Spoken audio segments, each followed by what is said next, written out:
Right, to discuss all of that and more, joining me now from Canberra, our political editor here at Sky News, Andrew Clennell. Andrew, I'll get into the Dreyfus announcement with you in a moment. I watched Question Time. I couldn't for the life of me see much of a strategy from either side. Maybe it's just the absence of the PM, as I said, over in Japan, but pretty poor showing, I reckon.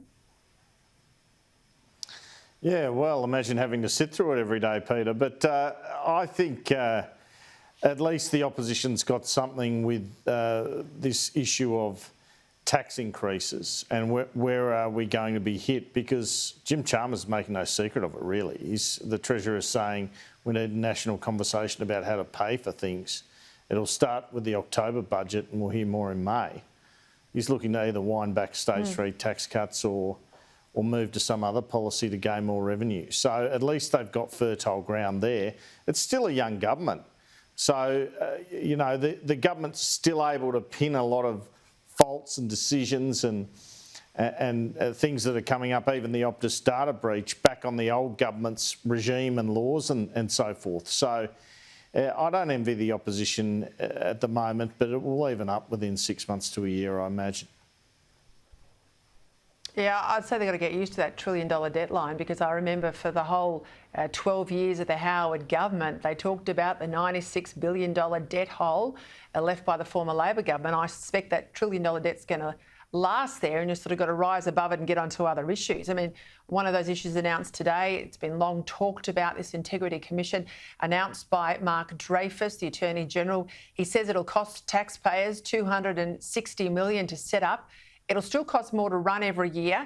And he confirmed, and I played the grab there for my viewers a little earlier, that this body will, funded by taxpayers, cover the legal costs of any MP, staffer or public servant who has to front it.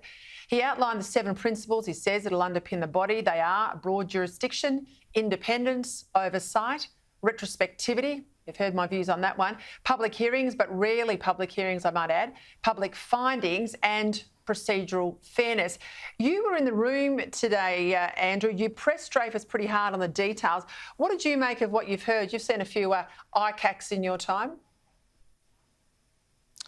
Well, I think the exceptional circumstances for public hearings is the most interesting thing, because that he really made it clear to me that he'll be limiting they're looking to limit the public hearings, which is kind of protecting their own side, I suspect. But I've also seen it written the last couple of hours that, which is probably true, this is more like Victorian IBAC than the New South Wales ICAC.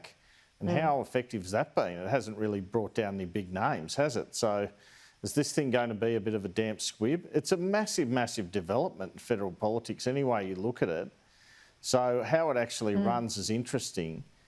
And when Nick Reiner set up the New South Wales ICAC, there were really stories around the place of politicians copping bribes, Peter. It was police certainly were in New South Wales. It was a different era.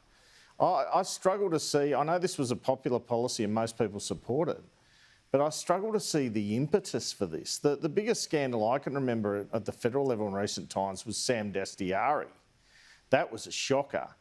But in terms of sports riots and the like, well, you know, you'd be locking up a lot of politicians if you found them corrupt because they gave grants to electorates which might benefit them, and that's all pretty subjective anyway. And the Leppington Triangle, well, who's the accusation against? It's not against a politician that I can see that they overvalued the land and paid too much. Servant. So, you know, it's interesting to see the impetus here. There'll be pressure on the body, I guess, to come up with results, and that could be dangerous too. So I think we're in for a fascinating time watching this thing.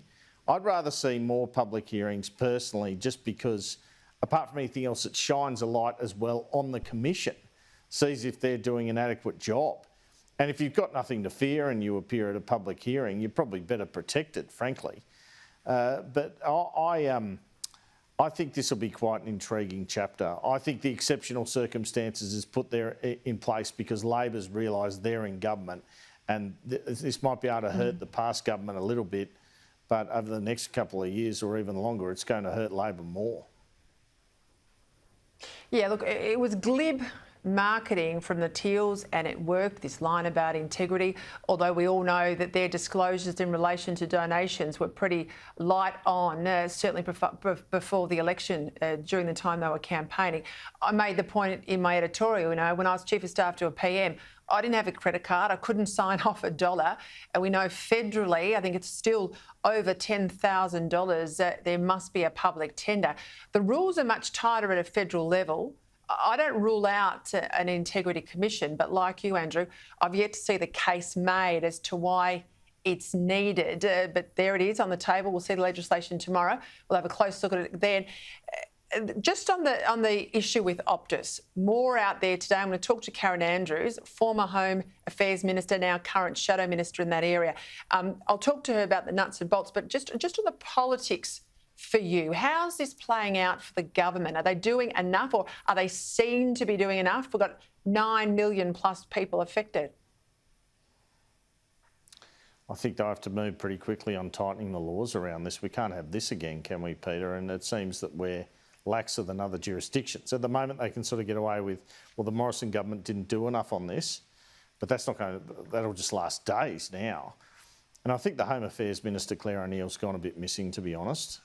She's stepped up to that big portfolio. She needs to be front and centre around this. So I'll be interested to watch her performance. Look, I interviewed her. She gave a pretty flawless performance a couple of weeks ago when I interviewed her. So she's clearly got some talent in terms of media performance, but it's a big job and she needs to be all over it, and it's a big test for her. This is the first test. So I think she's able. I certainly think she's able, but she's never been a minister before, and that is a big portfolio. It's an amalgamation, as we know, of a multiple lot of portfolios. Hey, talk to me about Lydia Thorpe. This report in the 9 newspapers today leaked emails from a former Chief of Staff to Lydia Thorpe, detail an outburst from her in a meeting that left the Chief of Staff, the Mail, scared and in shock. He then went on in these emails to describe Thorpe's conduct in a meeting with 2 Aboriginal elders as the most unprofessional conduct he has ever witnessed.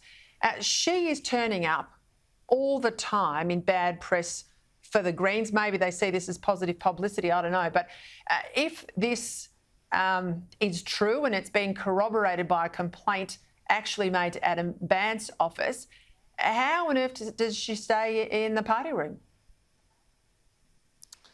Yeah, well, she's a loose unit. There's no doubt about it. I think we'll be hearing more about Lydia Thorpe because this seems to come up more and more.